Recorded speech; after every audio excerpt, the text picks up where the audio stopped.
तस्मै श्री चैतन्य मनोभीष्टं स्थापितं येन भूतले स्वयं रूपकदा मह्यं ददाति स्वपदान्तिकम् वन्देऽहं श्रीगुरु श्रीयुतापदकमलं श्रीगुरुन् वैष्णवांश्च श्रीरूपं सागरजातं सहगणा रघुनाथान्वितं तं सजीवं साद्वैतं सावधूतं परिजनसहितं कृष्णचैतन्यदेवं श्रीराधाकृष्णपदान् सहगणललिता श्रीविशाखान्वितांश्च हे कृष्ण करुणा सिंधु दीनबंधु जगतपते गोपेश गोपीकांत श्री राधा कांत नमस्तुते तप्त कांचन गौरंगी राधे वृंदावनेश्वरी वृषभानुसुते देवी प्रणमामि हरिप्रिये वाञ्छाकल्पतरुभ्यश्च कृपा सिन्धुभ्यः च पतितानां पावनेभ्यो वैष्णवेभ्यो नमो नमः। जय श्री कृष्ण चैतन्य प्रभु नित्यानंद श्री अद्वैत गदाधर शिवासादि गौर भक्तवृंद। हरे कृष्ण कृष्ण कृष्ण हरे हरे हरे राम राम राम हरे हरे हरे कृष्ण कृष्ण कृष्ण हरे हरे हरे राम राम राम हरे हरे हरे कृष्ण कृष्ण कृष्ण हरे हरे हरे राम राम हरे हरे। गुरुवे गौरचंद्राय राधिकाय तदालये कृष्णाय कृष्ण भक्ताय तद्भक्ताय नमो नमः। हरे कृष्ण। प्रणाम सभी भक्तों को। सबका हार्दिक अभिनंदन है, स्वागत है जुड़ने के लिए। गुरु वैष्णवों की दया से हम चैतन्य शिक्षा अष्टकम में चर्चा कर रहे हैं और 4 श्लोकों का कल रिवीजन भी कर चुके हैं। कम से कम उच्चारण करने से हमारे ध्यान में आ सकता है। आप सभी से निवेदन है, कृपा करके ध्यान से श्रवण कीजिए। चेतो दर्पण मार्जनम भव महादावाग्नि निर्वापनम श्रेय कैरव चंद्रिका वितरणम विद्यावधू जीवनम आनंदामं बुद्धिवर्धनम प्रतिपदम पूर्णामृतास्वादनम सर्वात्मसमर्पणम परम विजयते श्रीकृष्ण संकीर्तनम। नाम नामकारी बहुधा निज सर्वशक्ति तत्रर्पिता नियमित स्मरणेन कालः एतादृशी तव कृपा भगवन् ममापि दुर्दैवमीदृशमिहाजनेनानुरागः। तृणादपि सुनीचेन तरोरपि सहिष्णुना अमानिना मानदेन कीर्तनीय सदा न धनं न जनं न सुन्दरीं कवितां वा जगदीश कामये मम जन्मनि जन्मनीश्वरे भवताद भक्तिरहेतुकी त्वयि। यहाँ तक हम चर्चा कर चुके हैं। पहला श्लोक जिसमें कि सर्वश्रेष्ठ साधन, संसार में सभी साधन अपनाते हैं जीवन जीने के लिए, अलग अलग प्रकार के साधनों का सब अवलंबन करते हैं, लेकिन श्री कृष्ण संकीर्तन का अगर कोई अवलंबन करे तो सच तो ये है कि उसे रोटी भी पकाने के लिए आटा गूंदने की जरूरत नहीं पड़ेगी। बाकी साधन तो आदमी क्या अपनाएगा, रोटी गूंदना तो रोटी खाना, आटा गूंदना तो उसके लिए बहुत ही आवश्यक है। कोई ना कोई अरेंजमेंट तो हर व्यक्ति करता ही है, लेकिन ये साधन इतना इतना बलशाली है या सबका आधार है कि अगर ये साधन किसी ने अपना लिया तो उसे वास्तव में कुछ और करने की जरूरत ही नहीं। लेकिन ये विश्वास एकदम से नहीं आता, धीरे धीरे बढ़ता है।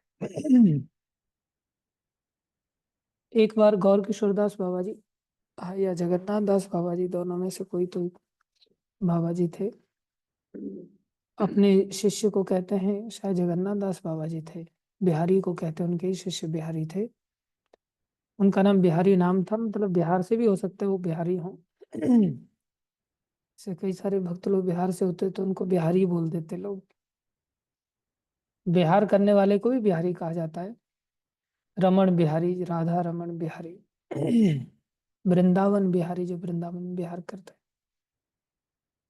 जो भी है, उनको एक दिन कहते हैं बिहारी, हम लोग एक काम करते हैं, आज फीस्ट करेंगे।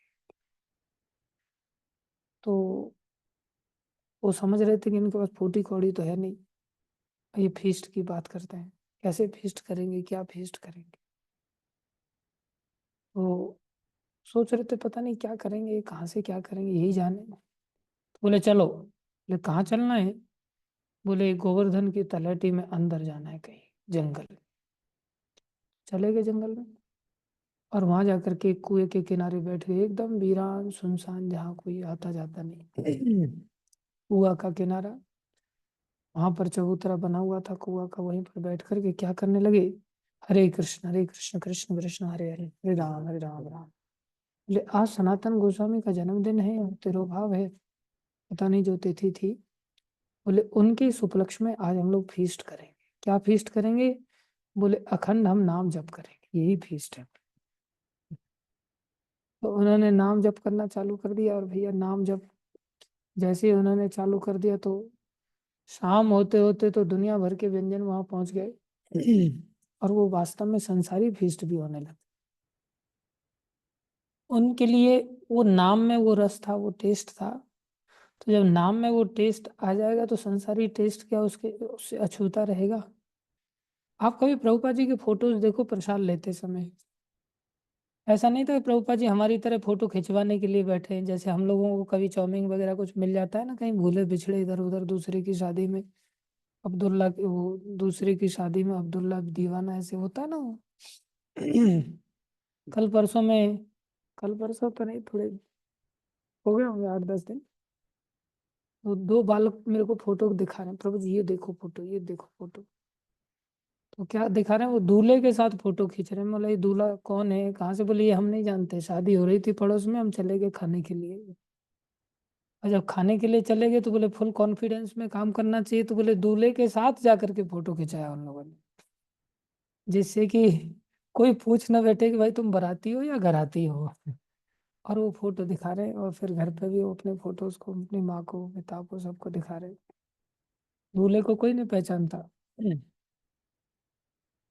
तो एक तो हो गया इस प्रकार से भोजन छाजन का अरेंजमेंट करना, और हम फिर फोटो खिंचवाते हैं उसमें कि आज मेरे को ये आइटम खाने को मिले। प्रभुपा जी हमारी तरह से फोटो नहीं खिंचवाते थे, आज पहली बार इतने आइटम मिले हैं। कई बार लोग वृंदावन में अलग अलग चौपाटी चाट भंडार वगैरह इन सब जगहों पर चले जाते हैं, और वहाँ दुनिया भर के आइटम लेकर कर फिर उसका फोटो खींच करके अपने दोस्तों को भेजते हैं। अभी कभार मिलता है ना, और फोटो खींचना भी उनकी आदत बनी हुई है। रूपा जी को अपने फोटो की भी कोई रुचि नहीं थी। वास्तव में ये सब मलमूत्र का शरीर है, इसमें क्या फोटो फोटो खींचना। साधु लोगों का मलमूत्र का शरीर नहीं होता, उनका जीवन दिव्य होता है, लेकिन फिर भी वो समाज को सिखाने के लिए इस प्रकार का व्यवहार करते हैं। वास्तव में ये सब फोटो फोटो ये सब बेकार का जीवन है, और इसका एक अलग ही आनंद है। वैसे कोई अनुभव करे तो फील हो सकता है। और ये वैसे आत्म प्रशंसा नहीं करनी चाहिए, ये पाप होता है, लेकिन फिर भी आप लोगों के लिए मैं कर रहा हूँ, क्योंकि पापी तो हुई और एक पाप बढ़ जाएगा तो क्या दिक्कत होने वाली है। तो अगर कोई मेरे को कहे ना कि प्रभु जी आप अपना कोई फोटो भेज दो, मेरे पास भी एंड्रॉयड मोबाइल है आप लोगों की तरह, मेरे पास ना मेरा मोबाइल में फोटो है ना मेरे लैपटॉप में फोटो, एक भी फोटो मेरे पास है ही नहीं मेरा खुद का, कि मैं किसी को एक सिंगल फोटो निकाल के कहीं से भेज पाऊँ। उसके लिए मेरे को किसी दूसरे को बोलना पड़ेगा, भैया तेरे पास पासपोर्ट साइज का फोटो है, कहीं डॉक्यूमेंट में लगाना भी पड़ता है तो दूसरे को बोलना पड़ता है। मेरे पास मेरा लिया हुआ सेल्फी कोई है ही नहीं। मेरे पास किसी दूसरे का भी लिया हुआ सेल्फी, मेरे पास किसी का भेजा हुआ भी मेरा नहीं रहता है मेरे पास, वो भी जनरली इधर उधर ही डिलीट हो जाते हैं। ये फोटो की बहुत खतरनाक बीमारी है, कुछ लोग तो किसी भी जगह पे फोटो खिंचवाते रहते हैं, हर पोजीशन पे उनको फोटो चाहिए। इतना शरीर से देह आ सकती है, ये सब बहुत बड़ा झंझट है, इससे बाहर आने की हमें चेष्टा करनी चाहिए। तो आप प्रभुपा जी के कभी फोटो देखो, प्रभुपा जी कभी अपने फोटो ना सेल्फी लेते थे ना खिंचवाते थे। प्रभुपा जी के फोटोज तो खींचे हुए हैं नॉर्मली दूसरों लोगों के द्वारा। और प्रसाद पाने के फोटो देखो, प्रभुपा जी कितने कितने आइटम प्रसाद पाते समय दिखाई देते हैं, और कितनी स्टैंडर्ड उनकी प्लेट देखी होगी आपने, एकदम सोने चांदी जैसी बढ़िया, एकदम जंबो साइज की प्लेट, एकदम बढ़िया। और रूपा जी कितने मूड में एकदम बैठ करके फोटो प्रसाद लेते समय आप देखो उनका फोटो, कितने मूड में एक एक आइटम को टेस्ट कर रहे होते हैं, एक एक आइटम को। कभी वीडियो देखो प्रभुपाद जी का प्रसाद खाते समय, एक एक आइटम को चख रहे होते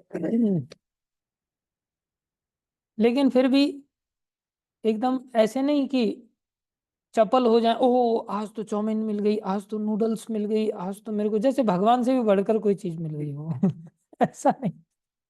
प्रभुपाद जी का गंभीर मुद्रा खाने में, हर आइटम को टेस्ट करने के साथ भी गंभीर मुद्रा। ये हम सहजता से देख सकते हैं, प्रभुपाद जी की तो वीडियोस अवेलेबल है, क्योंकि वो लोग उस स्तर पर हैं कि वो लोग कृष्ण नाम में फीस्ट का अनुभव कर रहे हैं ना जब कृष्ण नाम में फीस्ट मिल रहा है तो फिर संसारी फीस्ट पीछे थोड़ी रहेगी, संसारी फीस्ट तो उसमें आ गई ना, एक प्रकार से हाथी के पाँव में संसारकार व्यक्ति का पाँव आ जाता है।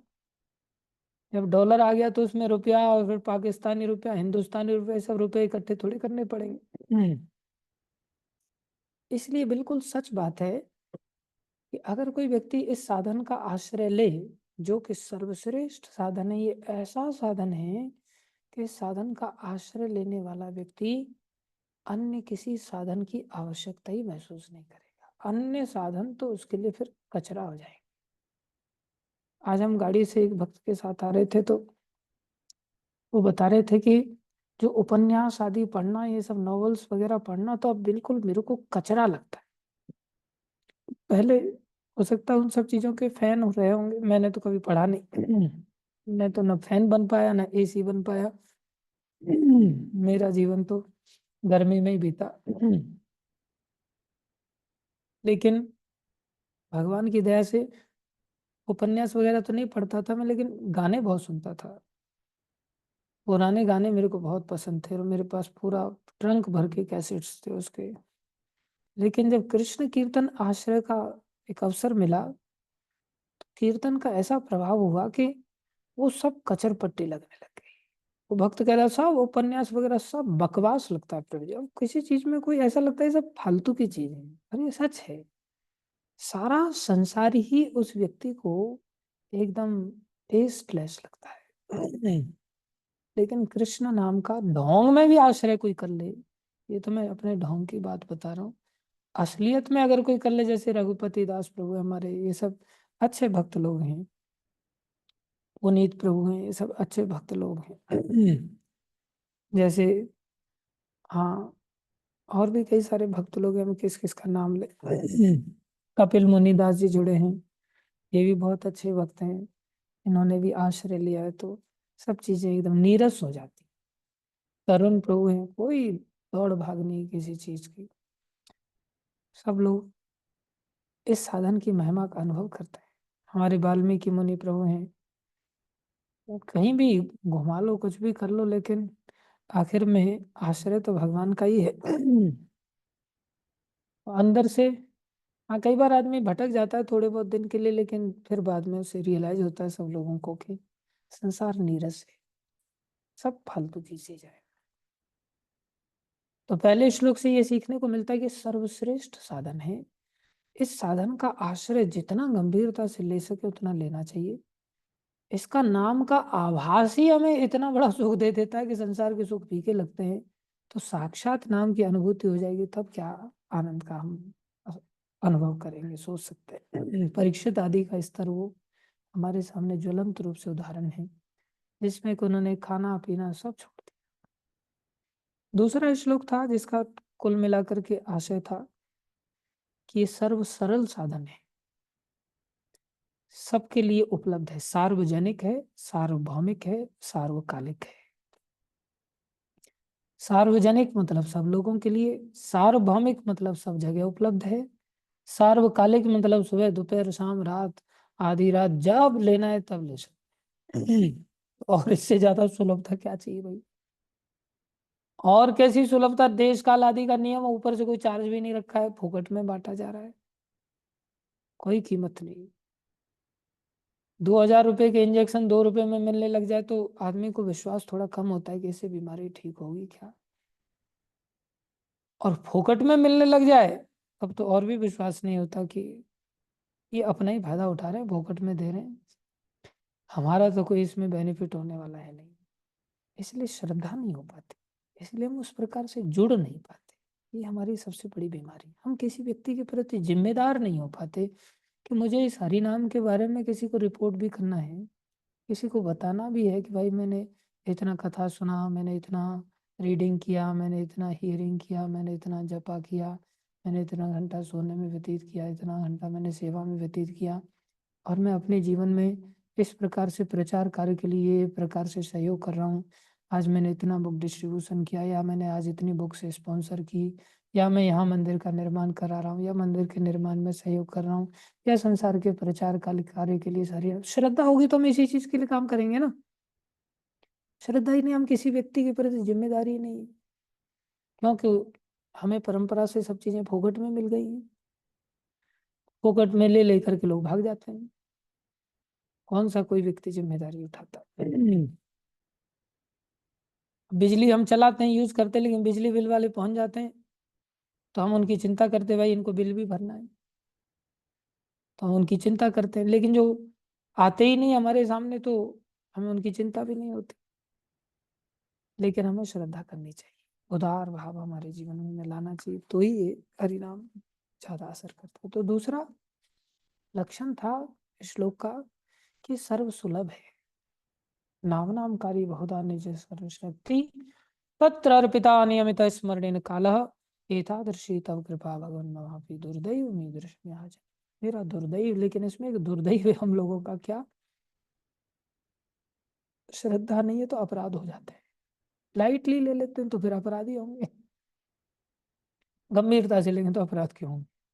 अपराधों से दुर्दैव आ जाता है फोकट में सब चीजें और सब सर्व सुलभ है, लेकिन अपराध का तो कंसिडरेशन लेके चलना पड़ेगा। तीसरा है, अगर कोई अपराध से बचना चाहता है तो उसको गैप ही नहीं देना चाहिए। खाली दिमाग शैतान का दिमाग, उस खाली दिमाग को मिटाने के लिए उसको सदा हरि नाम कीर्तन करना चाहिए। सदा कीर्तन करने के लिए सहज नहीं है। संसार में बहुत सारे लोग हमें टॉन्ट मारेंगे, संसार में बहुत सारे लोग बहुत सारे संसार के रास्ते दिखाएंगे, लेकिन अगर हम ऐसे बन जाएं, कैसे? तृणादपि सुनिचेन तरोरपि सहिष्णुना अमानिना मानदेन कीर्तनीय सदा है। जड़ भरत जी का जैसे उदाहरण, अगर हम ऐसे बन जाएंगे सदा कीर्तन कर पाएंगे। सुखदेव गोस्वामी बेचारे नंगे आए और नंगे ही चले गए, कितनी सहनशीलता की मूर्ति, कोई आकांक्षा नहीं जरा सी। और क्या करते? 18,000 श्लोकों का निरंतर उच्चारण, होठ फड़फड़ाते ही रहते उनके, निरंतर उनका श्लोक उच्चारण होता रहता है। प्रभुपाद जी को देखो, अंतिम समय में भी भगवत गीता के ऊपर प्रवचन दे रहे, कैसे हो सकता है ऐसा? बोले ऐसा जिसके अंदर लक्षण है तृणादपि सुनिचिन तरुरपि सहिष्णुना के, अर्थात अपने लिए कुछ नहीं भैया, अपना कोई अहंकार के सेटिस्फेक्शन के लिए काम नहीं करना है, और दूसरों का सबका पालन करना है, पेड़ की तरह सहनशील होकर। दूसरों की सबकी चिंता करनी है, कोई हमारी चिंता करे ना करे, लेकिन हमें तो सबकी चिंता करनी चाहिए। ये बात ध्यान रखना चाहिए। हनुमान जी भगवान को कहते, प्रभु मैं आपको भूल गया तो इसमें कोई कौन सी बड़ी बात है, मैं तो जीव हूँ, लेकिन आप मेरे को भूल गए। मुझे इस बात को लेकर के आश्चर्य कि आप मेरा नाम पूछ रहे कि भैया तू कौन है।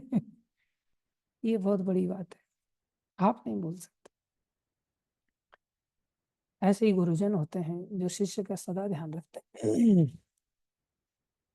तीसरा श्लोक हमने देखा कि अपराध से बचने के लिए वो लक्षण चाहिए, अर्थात पद्धति कैसी होनी चाहिए हरिनाम की।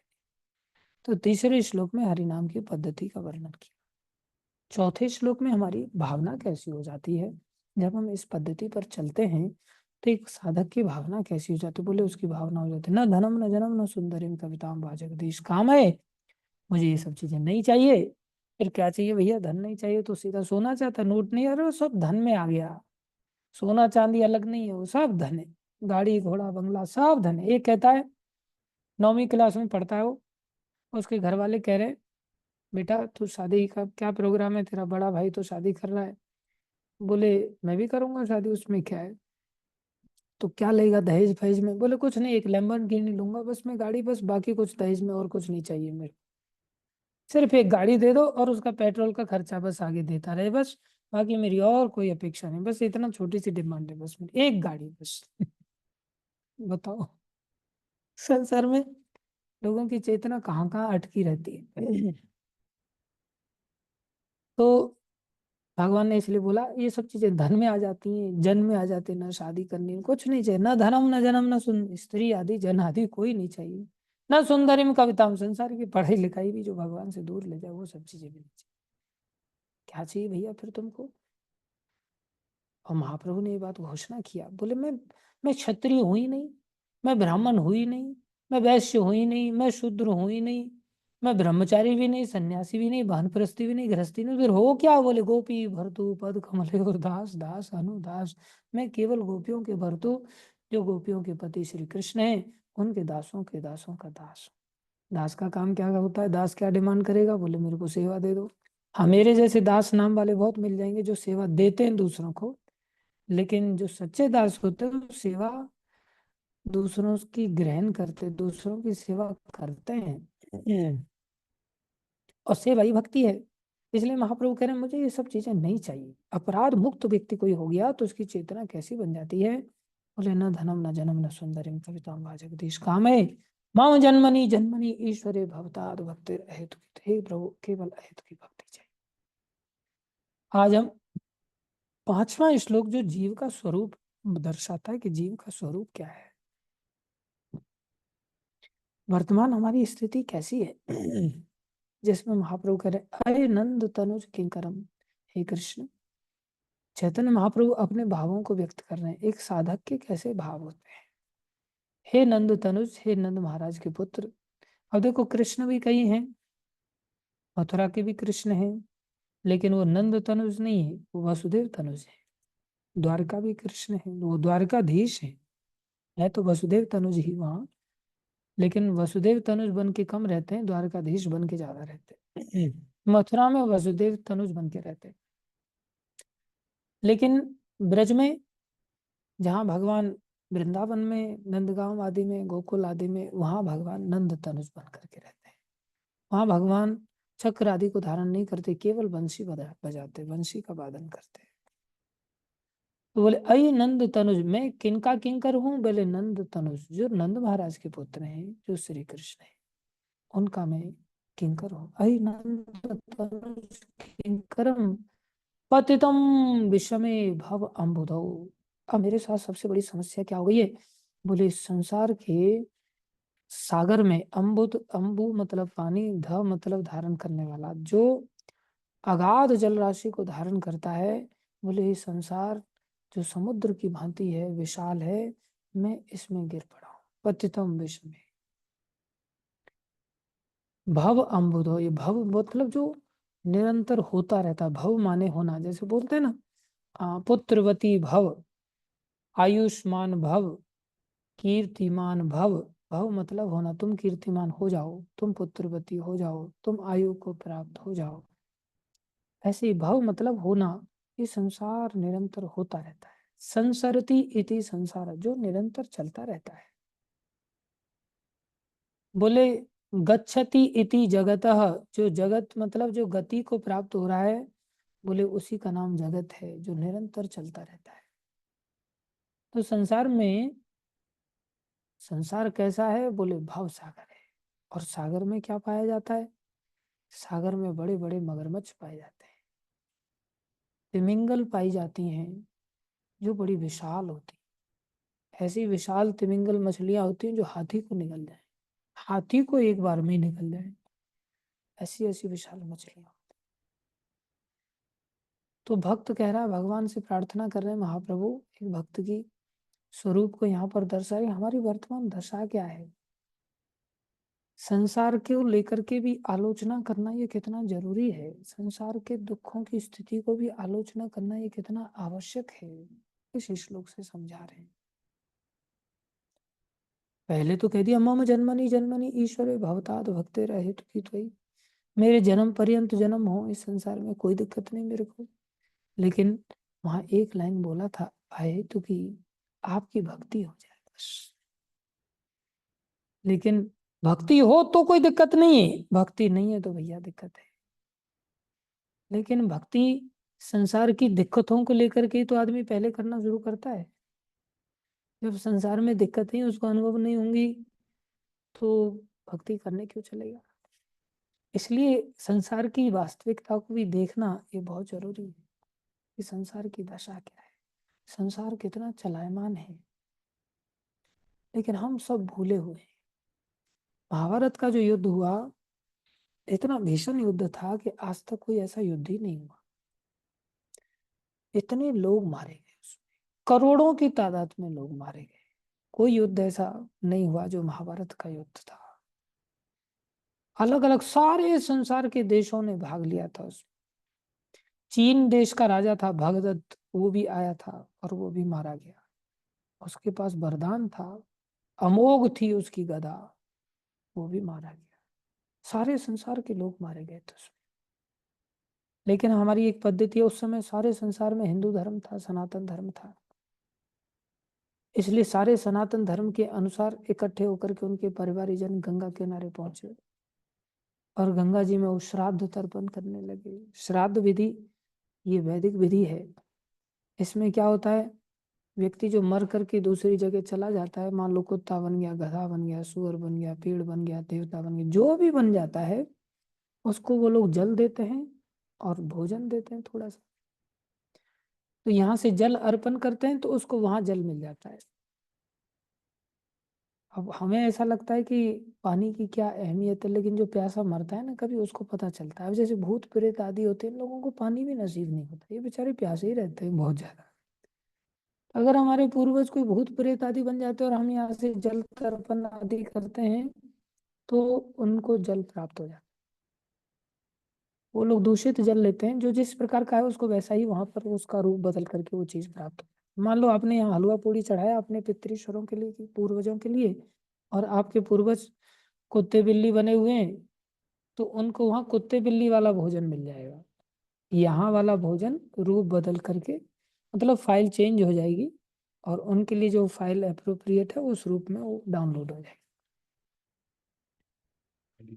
हम्म। हाँ, जो भी है इस प्रकार से। हाँ, उनको भोजन की या पानी की आपूर्ति हो जाती। तो सब भोजन देने के लिए निकले गंगा जी के किनारे। वहीं पर वेद व्यास जी आ गए। वेद व्यास जी बड़े महान संत हैं, साक्षात भगवान के साहित्यिक अवतार है। हिमांशु प्रभु पूछ रहे हैं प्रभु जी क्वालिटी कैसी रहती है? अरे क्वालिटी जैसी तुम चढ़ाओगे वहां A1 मिलेगी। सूखी रोटी चढ़ाओगे तो वहां सूखी हुई हड्डी मिलेगी।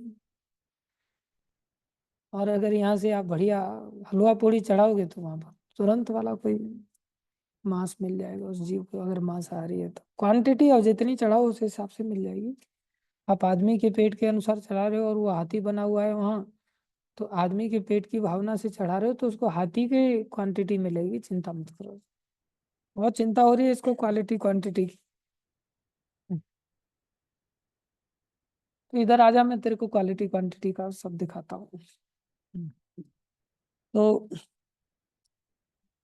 इस प्रकार से जब वेद व्यास जी वहां आ गए तो वेद व्यास जी ने क्या लीला किया, बोले जितनी भी आत्माएं मरी हैं, अब आप लोग अपने अपने घरों को चले जाओ और आप सबको उन सब से मिलन होगा। और सब लोग चले गए बड़ी खुशी के साथ। दुनिया में आज तक कोई मरने के बाद लौट के आया है? लेकिन उस रात को अंगराज कर्ण लौट के आए, उस रात को मामा शकुनी लौट के आया, उस रात को दुर्योधन लौट के आया, उस रात को जितने भी वीर गति को लोग प्राप्त हुए सब के सब लौट के आए। और सबने रात गुजारी अपने अपने उन परिजनों के साथ मिलकर के, खूब रात भर गप्पे मारे सब। कितनी खुशी मिली होगी। और भूल गए वो लोग, लेकिन कोई व्यक्ति सो नहीं पाया। उनकी मौत को तो भूल गए कि ये लोग मर गए हैं, लेकिन उन लोगों को ये पता था कि कल सुबह ये सब चले भी जाएंगे। कल सुबह जाने का जो दुख था ना, वो सब भोग वासनाओं से दूर लेकर के चला गया। अरे भैया, थोड़ी देर के मेहमान है, अभी चले जाएंगे चले जाएंगे चले जाएंगे, अभी इतना ही मिनट बचा है, इतना ही सेकंड बचा है, इतने ही घंटे बचे हैं। हर समय उसी चेतना के साथ उन लोगों ने जीवन, एक रात गुजारी। और फिर वो सुबह सुबह सब गायब हो गए, सब के सब चले गए। एकदम से सब सपना खत्म जैसे।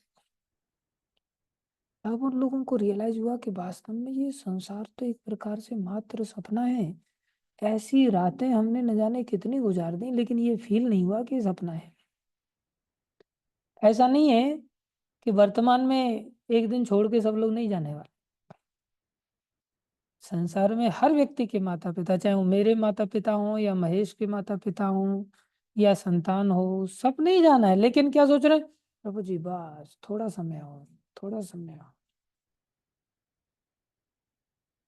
अरे भैया, सबका समय निर्धारित है, कब बुलावा आ जाएगा कोई नहीं जानता। इसलिए संसार में काम भाग गया, क्रोध भाग गया, लोभ भाग गया उस रात उन लोगों का। सबको यही चिंता सता रही है, सब सुबह खत्म हो जाए। क्या हम लोगों को ये समझ है? ये समझ हम लोगों को नहीं। इसलिए हम लोग संसार में खूब खूब आनंद लेते हैं। ये समझ लेना बहुत, तभी तो हम सेल्फी खिंचवाते हैं, तभी तो फोटो में दुनिया भर का जीवन समाप्त कर देते हैं, भागते हैं, दौड़ते हैं, अपनी प्रतिष्ठा का झंडा गाड़ते हैं। लेकिन ये पाठ पढ़ाना था वेद व्यास जी ने, कितना तरीके से पाठ पढ़ाया उन्होंने, कैसे कैसी युक्तियां होती है भक्तों के पास। इसलिए हम सब लोगों को बैक एंड में दिमाग में ये बात बिठा के लेना चाहिए कि कुछ नहीं। कुछ लोग इसको दूसरे के द्वारा बताने से सीख लेते हैं, कुछ लोगों को अनुभव करके सीखना पड़ता है। जैसे महाराज भर्तहरि थे। महाराज भर्तहरि ऐसे राजा थे जिन्होंने नीति शतक बनाया, 100 श्लोक लिखे। भाई राजपाट कैसे करना चाहिए, नीति जैसे अलग अलग विदुर नीति आदि, चाणक्य नीति आदि प्रसिद्ध हैं, ऐसे ही इन्होंने अपने एक्सपीरियंस के आधार पर नीति शतक बनाया, 100 श्लोक नीति के लिखे।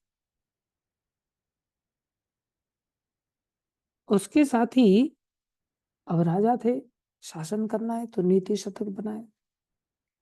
राजा थे, अब राजाओं के लिए तो भोग सामग्री खूब होती, खाने पीने की कोई कमी नहीं होती, महल दुमहल रहती, रानी भी रहती है, खूब भोगी भी होते हैं। तो भोगी भी होते हैं, तो भोगी होने के और 100 श्लोक इस पर लिखे, बोले श्रृंगार रस के ऊपर 100 श्लोक, स्त्री पुरुष का जो प्रेम व्यापार होता है उसके ऊपर 100 श्लोक लिखती, भोगों के ऊपर 100 श्लोक लिखती। लेकिन अचानक से उनको एक महात्मा मिले, दरबार में महात्मा पहुंचे और महात्मा ने कहा, राजन तुम बड़े धर्मात्मा राजा हो, एक काम करो, ये फल मैं भगवत कृपा से लेकर के आया हूं तुम्हारे लिए। ये फल अमर फल है, इस फल को तुम खा लो, इससे तुम जवान बने रहोगे और तुम्हारी आयु दीर्घ हो जाएगी, तुम्हारा लंबे समय तक शासन करने का समय मिल जाएगा, तुम इस फल को खा। लेकिन वो राजा साधारण तो थे नहीं, नीति शतक लिखने वाले और श्रृंगार शतक लिखने वाले, 100 श्लोक श्रृंगार शतक पर भी लिख दिए थे। उन्होंने सोचा मैं इस फल को लेकर के क्या करूंगा। व्यक्ति सोचता है कि मेरे विषय भोग वो मुझे स्वस्थ रूप से प्राप्त होते रहे। पति सोचता है पत्नी सुंदर मिले मुझे, अपनी परवाह नहीं देखता कि मैं कैसा हूं। और पत्नी सोचती है पति सुंदर मिले मुझे। तो सब एक दूसरे की सुंदरता को देखते हैं, अपने लिए नहीं सोचते कि मैं कैसा हूं। तो ये भी सोच रहे थे कि भाई ये अमर फल तो मेरी रानी को अगर दे दूं मैं, तो रानी कितनी सुंदर रहेगी, उसके जीवन में बुढ़ापा ही नहीं आएगा, उसकी सुंदरता बनी रहेगी। उसने ले जाकर के रानी को फल, रानी आप इस फल को खा। तो रानी कहती महाराज आप ही खा लो, आप क्यों नहीं खा रहे हैं इस फल को, अमर फल है ये सब, आपका दिव्य शरीर मिलेगा। अरे मैं ही तो खा रहा हूँ, तुम खा रही हो तो कोई और थोड़ी खा रहा है, मैं ही तो खा रहा हूँ। अरे साधु लोग भी ऐसा व्यवहार कर लेते कई बार। मतलब साधु मतलब जो भक्ति मार्ग में आ गया। एक हमारे मित्र थे तो उन्होंने शादी की, तो शादी की तो शादी फिक्स हो गई, भक्ति करते थे। जिनसे शादी हो रही थी वो भी भक्त थी और वो खुद भी भक्त थे। तो उनकी शादी अटेंड करने के लिए हम गए थे, तो कॉलेज में पढ़ते थे हम। अटेंड करने के लिए गए तो वो एक दूसरे को आइसक्रीम खिला रहे, एक ही आइसक्रीम एक बार उसको खिला रहे और एक बार उसको खिला रही हो। अब मेरे को शर्म आ रही, मैं सोच रहा हूँ यार इन लोगों को शर्म नहीं आ रही बिल्कुल, एक दूसरे को एक ही आइसक्रीम खिला रहे हैं, झूठा खिला रहे हैं एक दूसरे को, छी। लेकिन तब मेरे को यहाँ पर ये कथा से पता चला कि बोले मैं ही तो खा रहा हूँ, तुम खा रही हो तो अलग थोड़ी है कुछ। मैंने फिर पूछा उनको, मतलब प्रभु जी ये सब क्या था? बोले ये रस्म होती है। तेरी तो ये भी कोई रस्म है? शास्त्र कहता है कि वो नरक में जाता है अगर पत्नी का जूठा खाता है, या पत्नी अपना जूठा खिलाती है पति को, फिर नरकगामी होना। लेकिन पब्लिक के दबाव में, संसार के दबाव में हम सब बहते चले जाते हैं। यही तो संसार का समुद्र है, जहाँ एक एक अजगर एक एक मगरमच्छ बैठा हुआ मुंह फाड़ करके खाने के लिए। काम रूपी मगरमच्छ, क्रोध रूपी मगरमच्छ, लोभ रूपी मगरमच्छ, ये काम क्रोध आदि बड़े भयानक मगरमच्छ हैं। ऊपर से बोले मगरमच्छ ही नहीं है, साथ में हवाएं कुसंग की इतनी तेज हैं कि उठा के फेंक देती है। कुसंग की हवाएं इतनी तेज हैं, इतना भयानक, वहां चारों तरफ से नाते रिश्तेदारों का कुसंग इकट्ठा हो गया, पूरा जमघट लग गया, और उनको सब शास्त्र मर्यादा से दूर ले जाकर के फेंक दिया, और वो बिंदास फोटो खिंचा रहे हैं और आइसक्रीम खा रहे हैं। बताओ, अब संसारी लोगों से क्या अपेक्षा करेंगे फिर? तो ये कुसंग की हवाएं हैं जो इस भव सागर में बहुत तेजी से चक्रवात के रूप में आती हैं, और ना केवल समुद्र के अंदर उथल पुथल करती है, समुद्र के बाहर रहने वालों को भी हिला देती है। चक्रवात तो चक्रवात होता है, वो किनारे पर जाकर के टकराता है, तो किनारे पर रहने वाले जो साधु संत हैं उनको भी जाकर के हिला देता है। इसलिए कुसंगति से बहुत बचने की आवश्यकता है। तो इन्होंने क्या किया, राजा भरथरी कह रहे हैं अरे तुम खा रही हो तो मैं ही आनंद पाऊंगा ना, तुम जवान बनी रहोगी, बुढ़ापा तुम्हें आकर के घेरेगा नहीं, तो तुम्हारे श्रृंगार से, तुम्हारी सुंदरता से मेरे को ही तो सुख मिलता है, तो मैं ही तो सुख पा रहा हूँ एक प्रकार से, तो तुम खा रहे हो तो मैं ही तो खा रहा हूँ, खा लो। ठीक है महाराज, समझ आ गया मेरे को, तो उसने रख लिया। अब ये रहस्य उसको क्या समझ आया, रात्रि को उसका गुप्त संबंध था मंत्री के साथ, तो उस रानी ने उस फल को, अमर फल को मंत्री को दिया, आप इस फल को खा लो, देखो ये अमर फल है। तो वो कह रहा अरे तुम क्यों नहीं खा रहे हो, मेरे को क्यों खिला रहे हो? अरे आप खा रहे हो तो मैं ही तो खा रही हूँ, आपका शरीर सुंदर बना रहेगा तो आपको देख करके मुझे ही तो आनंद मिलता है। आप बूढ़े हो जाएंगे, आपका एक एक सफेद बाल देख करके, झुर्रियाँ देख करके, आंखों के नीचे गड्ढे देख करके, सब आप खांसेंगे, थूकेंगे, तो मेरे को दिक्कत होगी, आपको देख करके मेरे को आनंद मिलेगा, आप खा लो। उसने ले लिया उस अमर फल को। उसका संबंध भी एक वेश्या के साथ था, जो नगर की वेश्या थी, जो बड़ी सुंदर थी और बहुत सुंदर गाती थी और नाचती भी बड़ा अच्छी थी। हालांकि रानी भी कम सुंदर नहीं थी, लेकिन उसके पास नाचने गाने का गुण नहीं था ना। सबके अंदर अपनी अपनी इच्छाएं होती हैं, और कुछ लोगों को नाचने गाने का भी गुण लगता है। तो रानी के साथ भी आदान प्रदान रहता था उसका, और वेश्या के साथ भी वो प्यार मोहब्बत में फंसा हुआ था बेचारा, तो वो चला गया वहां, वहां ले जा करके उसने वो फल दे दिया। बोले देवी तुम इस फल को खा लो, ये अमर फल है। अरे मंत्री जी आप क्यों नहीं खा लेते इसको? ले तुम खा रही हो तो मैं ही तो खा रहा हूँ, शिक्षा प्राप्त हो रही है ना सबको, ऊपर से नीचे तक सब शिक्षित होकर के बोले नहीं नहीं तुम खा लो।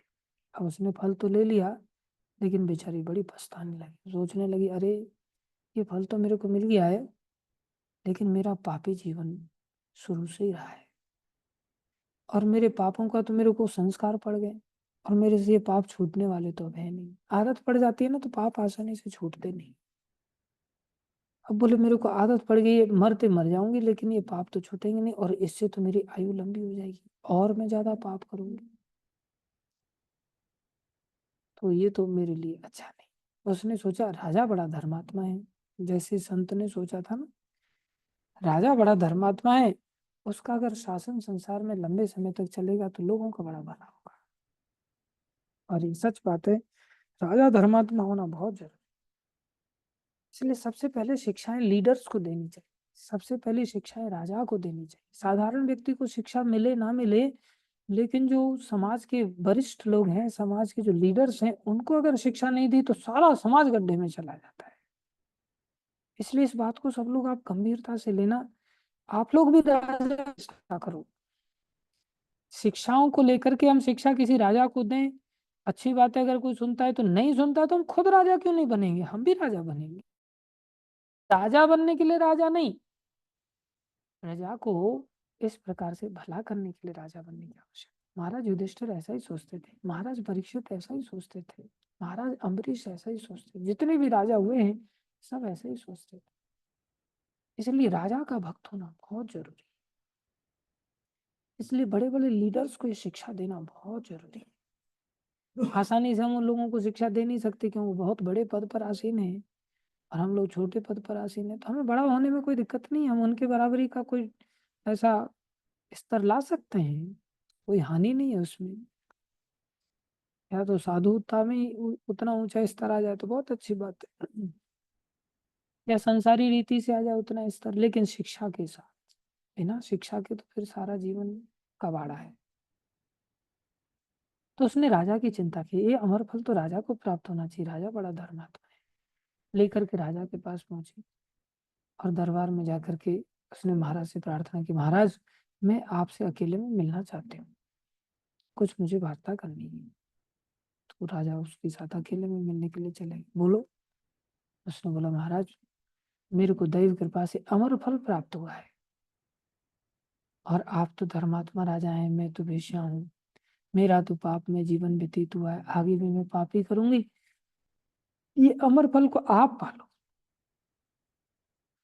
तो देखते ही राजा का दिमाग एकदम से घूम गया, ओहो ये अमर फल। बोले लाओ दे दो अमर फल को। तो ले लिया उन्होंने। फिर पूछा कि पहले ये बताओ, ये अमर फल तुम्हें मिला कहाँ से, और तुम ये मत सोचना कि हमें पता नहीं, हम सब जानते हैं।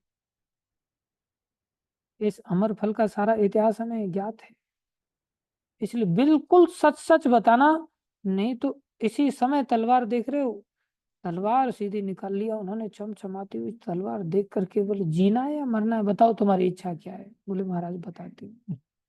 अब वो समझ रही थी अगर मैं बताऊंगी तो मंत्री तो फंसेगा, और राजा के सामने सच ही बोलना पड़ेगा, मरने वाला व्यक्ति तो एकदम से सच उगलने लगता है। बोले महाराज मेरे को छोड़ देंगे। बोले हाँ तुम्हें छोड़ देंगे, लेकिन तुम्हें सच बताना। उन्होंने सच बताने की चेष्टा की। बोले महाराज सच बताऊं, मुझे ये फल मंत्री जी ने, जैसे ही मंत्री जी ने दिया, मंत्री जी को तलब कर लिया गया। अब मंत्री को महाराज उठा रहे हैं, जैसे ही फल दिखाया मंत्री का दिमाग घूमने लग गया, आज तो अंतिम दिन है। चरणों में गिर, महाराज क्षमा कर दो। बोले एक शर्त पर क्षमा हो सकता है, जीवन दान प्राप्त हो सकता है, पहले ये बताओ ये फल तुम्हारे पास आया कहाँ से। और हम सब जानते हैं, ये मत सोचना कि हमें जानकारी नहीं कि तेरे पास ये फल कहाँ से। सच सच बताओ, हम तुम्हारे मुंह से सुनना चाहते हैं, तुम बता दोगे तो तुम्हारी जान बच जाएगी। और सीधा इन्होंने तलवार निकाली नहीं, सीधी गर्दन पे रख दी। मंत्री लोगों के साथ तो और कठोरता से पेश आना पड़ता है, तब जाकर के वो लोग। तो पहले तुमको बड़ा दुख लगा कि ओ हमारा मंत्री और वेश्यागामी, कहाँ तो नीति था, और बहुत दुख लगा। मंत्री ऐसे ऐसे हमारे दरबार में। पता चला मंत्री जी के हाथ में जैसे ही देखा तो समझ रहे थे कहाँ से गया होगा ये फल। बोले महाराज आपकी रानी ने ये फल दिया। इतना सुनते ही एकदम से सारा श्रृंगार शतक भूल गए हो। जिस श्रृंगार शतक में वो स्त्री के मुख की तुलना चंद्रमा से करते थे, देखो ये मुख क्या है, मुख थी है। संसारी लोग भी करते हैं, लेकिन आज वो क्या श्लोक लिखने लग गए, बोले वैराग्य शतक लिखा फिर उन्होंने। ऐसा बड़ा वैराग्य जागृत हुआ कि 100 श्लोक वैराग्य के ऊपर बना। नीति शतक लिखा 100 श्लोक। फिर उसके पश्चात यात्रा देखो कैसी चल रही है।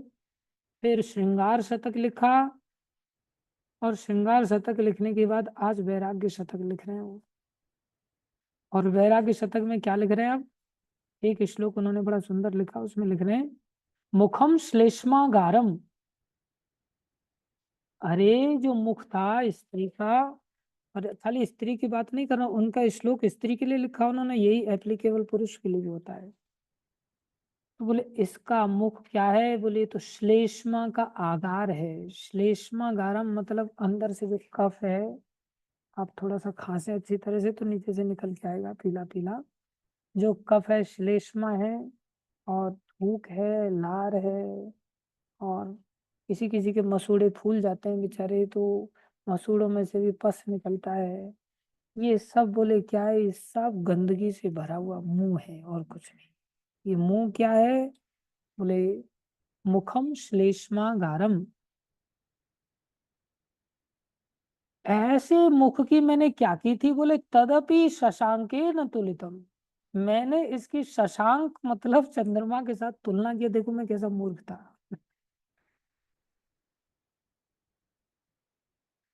आज एक बड़े डॉक्टर से हमारी मुलाकात हुई, तो डॉक्टर कहता है शादी से पहले मिले होते ना प्रभु जी तो मैं सब छोड़ छाड़ करके आपके साथ होता है। मतलब अब उसे एहसास हो रहा है कि चंद्रमुखी नहीं है, वो श्लेष्मा मुखी है। श्लेष्मा संस्कृत में थोड़ा सा अच्छा शब्द है। बाकी खकार मुखी है, थूक मुखी है, लार मुखी है, बदबू मुखी है, दुर्गंध मुखी है, या मुखा है। मुखी है मुखा है एक ही बात। और बोले मैंने श्रृंगार शतक में लिखा था कि जो स्त्री के स्तन होते हैं, बोले वो तो सोने के कलश की तरह है। लेकिन आज क्या लिख रहे हैं, बोले स्तनऊ मांस ग्रंथि। अरे उसमें तो हजारों हजारों गांठें हैं, ग्रंथियां हैं बस।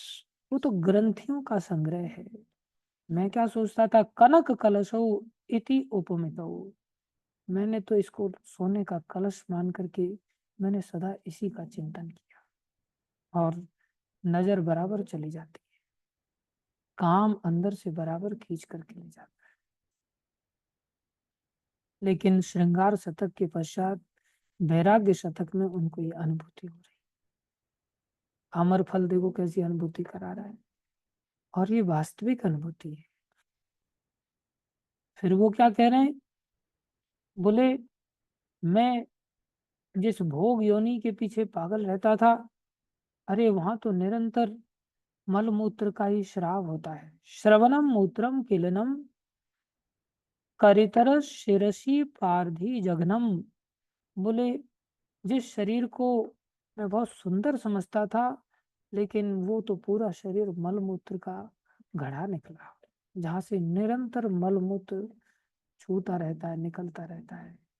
मेरी बुद्धि कैसी दूषित हो गई। अहो निधम, अहो निघम रूपम। ये देखो कितना, हाँ घटिया रूप है। कविजन विशेष ही गुरु कृतम। लेकिन संसार के जो कवि लोग हैं, जो गायक कलाकार लोग हैं, ये इतने मूर्ख हैं कि इन्होंने ही गुरु तरम, बोले इन्होंने बहुत बढ़ा चढ़ा करके इसको गाया है। अब जितने भी फिल्मी गाने हैं, ये सब बढ़ा चढ़ा करके ही तो गाए जाते हैं। और ये सब बढ़ा चढ़ा करके आदमी पागल हो जाते हैं, बार बार बार बार सुनने सुनने सुनने सुनने सुनने बात। इसलिए सब चीजें व्यक्ति भूल जाता है। तो हमारे साथ भी ऐसा ही होता है, और हम संसार में फिर भागते रहते हैं। लेकिन यहाँ संसार के बारे में क्या लिख रहे हैं, बोले काम क्रोध मत्सरता आदि ग्राह मुझे निगलने के लिए बिल्कुल मुंह फैला करके बैठे हुए हैं। और दुराशा, इस संसार को सुनकर की जो दुराशा है, ये आशा ही सबसे बड़ा दुख है। वेद व्यास जी ने भागवत में कहा, आशा ही परमम दुखम नैर आशा परमम सुखम संसार को प्राप्त करे। अब आदमी क्या सोचता है, बोले एक काम करता हूँ, इस संसार समुद्र में तो मैं जी रहा हूँ, तो इससे बचने का उपाय क्या है? तो बचने के उपाय में क्या सोचता है? जैसे आपने देखा होगा, कई बार बाढ़ जब आ जाती है नदी में, तो उसमें छोटे छोटे फूलों के पेड़ों के पत्तों के गुच्छे एक साथ बहते हैं। तो व्यक्ति उस गुच्छे को पकड़ने के लिए भागता है। तो आचार्य समझा रहे हैं कि संसार कैसा है, अय नंद तनुज पतितम विषमे भव अम्बुदो, ये कैसा भव सागर है कि यहाँ मैं एक गुच्छे को पकड़ना चाह रहा हूँ जिससे मैं डूब ना जाऊं। और वो गुच्छा कौन सा है? फूलों का या पत्तों का छोटा सा गुच्छा है, तिनके का गुच्छा है, तिनके इकट्ठे हो गए, उनको पकड़ रहा हूँ। बोले कर्म रूपी गुच्छा है। कर्म रूपी तिनके का सहारा लेकर के हम डूबने से बचना चाहते हैं। कोई ज्ञान रूपी तिनके का सहारा लेकर के वो बचना चाहता है। बोले कर्म और ज्ञान भैया ये डूबने से तुम्हें बचाएंगे नहीं। प्राय आपने देखा होगा संसार में, क्या तिनका किसी को बचाता है? हाँ, तिनका तैरता हुआ नजर आ रहा है, लेकिन अगर आदमी जाए और उसको पकड़ ले, तो संसार जरूर कहता है कि डूबते को तिनके का सहारा, कहता है ये। लेकिन वो प्राय आपने देखा होगा, तिनका जिसको पकड़ रहा है व्यक्ति, तिनका जो पहले तैर रहा था, अब वो पकड़ने वाला व्यक्ति तिनके के साथ डूब जाता है। मतलब तिनका बचा पाया उसको या तिनका भी डूब गया? तिनका भी डूब जाता है। इसलिए कर्म के द्वारा हम बचना चाहें संसार में, भाई कर्म तो करना पड़ेगा, ये काम करो वो काम करो, संसारी कर्म से तुम बचने वाले नहीं हो, कर्म के साथ डूब जाओगे। व्यक्ति सोचता है, अरे मेरे को बेटे को पढ़ाना, ये कर्तव्य तो निभाना पड़ेगा, ये कर्म नहीं करूंगा तो मैं तो डूब जाऊंगा संसार में। अरे कौन सा बचने वाले हो तुम? शादी ब्याह करके बेटे के बेटे का भी शादी ब्याह कर दोगे तो क्या उद्धार हो जाएगा? किसी का उद्धार नहीं होने वाला है। ये सब कर्म के गुच्छे हैं। जो हमने संसार में जितने भी कर्म बना रखे हैं ना, जो जिन्हें हम कर्तव्य कहते हैं, ये सब तैरने वाले कर्म के गुच्छे, जो तैरते हुए नजर तो आ रहे हैं। और शास्त्र भी जिनका गुणगान कर रहा है, क्योंकि शास्त्र देख रहा है अभी तो ये सीधा मछली के ही मुंह में जा रहा है, इससे अच्छा तिनके की ओर तो लेके आओ इसको। लेकिन तथ्य ये है कि तिनका किसी की रक्षा नहीं कर सकता। न कर्म रूपी तिनका रक्षा कर सकता है, न ज्ञान रूपी तिनका रक्षा कर सकता है। ज्ञान भी डूब जाता है, स्वयं ज्ञान ही डूब जाता है। फिर क्या रक्षा कर सकता है भैया? एक ही चीज रक्षा कर सकती है, वह है भगवान की भक्ति। इसलिए क्या प्रार्थना कर रहे हैं भगवान से? अय नंद तनुज किंकरम पतितम में विषम में भव अम्बुदो, मैं विषम, और ऊपर से संसार में जो कुछ प्राप्त हो रहा है ना, ये विषय, बोली ये हलाहल है, तो साक्षात जहर है। बताओ किधर बचने का कहीं रास्ता है? फिर आप क्या करो, आप मुझे अपने चरणों के साथ में जो धूल के कण आपके जो चरणों में चिपके रहते हैं, ऐसे मुझे अपने चरणों की धूल का कण, अर्थात भगवान के चरणों का आश्रय बस। तो इस भव सागर से कौन बचाएगा? महाप्रभु सीधा सीधा बता रहे हैं, उस भव सागर से केवल कृष्ण के चरणाश्रय हम आने से ही बच पाए। कृष्ण का चरणाश्रय कैसे ले सकते हैं? उनके नाम के माध्यम से, उनके रूप के माध्यम से, उनके गुणों के माध्यम से, उनकी लीला के माध्यम से, उनके धाम के माध्यम से, उनके जनों के माध्यम से, केवल चरणाश्रय बस। नहीं तो भाई फिर अनंत काल तक मरते रहना, कोई उपाय नहीं। धन्यवाद सभी का धैर्य पूर्वक श्रवण करने के लिए। बाकी कल चर्चा करेंगे। ये संसार की भयावहता है जो महाराज भर्तहरि ने सिखा दिया, और आप लोगों को पहले से ही वैराग्य शतक सिखाया जा रहा है। तो आपको नीति शतक बनाने की जरूरत नहीं है, श्रृंगार शतक आपको इतना विद्वान होने की जरूरत नहीं है। वैराग्य शतक के लिए भी अलग से आपको फोन करके बताने की जरूरत नहीं पड़नी चाहिए कि फोन पे बात करने पे ये बातें समझ में आए। सीधी सीधी सी बातें हैं। नहीं समझ में आ रहा है तो चले जाओ भाई श्रृंगार शतक में, क्या कर सकते हैं। जिसको जो शतक बढ़िया लगे उसमें घुस जाओ। अपने आई फिर बाद में मत बोलना कि आपने शादी से पहले मेरे को मिले होते तो फिर मैं सब कुछ करता। चलो शादी के बाद मिले वो वैराग्य शतक में आ जाओ। जो शादी से पहले हैं उनको वैराग्य शतक पहले ही प्राप्त हो रहा है। और जीवन को इस भव सागर से बचा लो। संसार में कर्म करने से, बिजनेस करने से, धंधाखोरी करने से, हाँ करो, सब कुछ करो, किसी के लिए मना नहीं है, लेकिन कृष्ण के लिए करो। जैसे होता है ना, बेस मंदिर को बना लो, बेस घर को मत बनाओ, घर को बनाओगे बेस। अब जैसे मंदिर भी आते हैं और घर भी आते जाते हैं, तो जीवन में हो सकता है, अब जैसे प्रभुपाद जी का बेस वृंदावन था, मायापुर आदि था, तो प्रभुपाद जी प्रैक्टिकली देखेंगे आप, वृंदावन में प्रभुपाद जी ने जब वृंदावन छोड़ा तो बहुत ज्यादा समय नहीं रहे। तो होता है नहीं, आप संसार में घूमते फिरते रहे, संसारी कार्यों में ही रात दिन लगे रहे, लेकिन बेस अगर मेंटली आपने मंदिर को बना लिया है, तो आप जीवन में मंदिर के लिए ही कार्य करेंगे, तो सब कृष्ण के लिए कार्य हो जाएंगे। लेकिन उसके लिए किसी न किसी की परमिशन के अंतर्गत रहना होता है, खाली आकर के ये नहीं कह सकते कि मेरा मेरा तो बेस मंदिर ही है प्रभु जी, तो अपने आप में गोस्वामी बन करके आप ऐसा नहीं कह सकते। आपको मेंटली किसी के अनुगत्य में जीवन जीते हुए ये बात स्पष्टता के साथ अनुभूति करानी होगी, किसी व्यक्ति को विश्वास दिलाना होगा अपने कर्मों से कि हाँ, अब इस व्यक्ति का बेस बन गया है। जैसे अर्जुन कह रहे हैं भगवान को, मैं तो भिक्षा करके जीवन जी लूंगा, तो भगवान समझ गए कि अब इसका बेस बन गया है। अब भगवान कह चलो फिर तुम राजा बन जाओ, तो उनको राजा की आज्ञा दे। और जो कह रहा है नहीं नहीं मैं राजा बना हुआ, तो उसको भगवान कहते तुम एक काम करो भिखारी बन जाओ, उसको साधु बनाने की आज्ञा मिल जाती। ये सिद्धांत है, इस सिद्धांत को आप सभी समझ लो, और समझ करके ये इनके इन प्रकार बेस मंदिर को बनाओ, जीवन मंदिर के लिए, कृष्ण के लिए, भक्तों के लिए हो, और फिर आज्ञा से हम कुछ भी कार्य कर सकते, कोई दिक्कत नहीं। धन्यवाद सभी का। श्री चैतन्य शिक्षा अष्टकम की जय, जगत गुरु श्री प्रभुपाद की जय, श्री गुरु महाराज की जय, अनंत कोटि वैष्णव वृंद की जय, आप सब भक्तों की जय। हरे कृष्ण।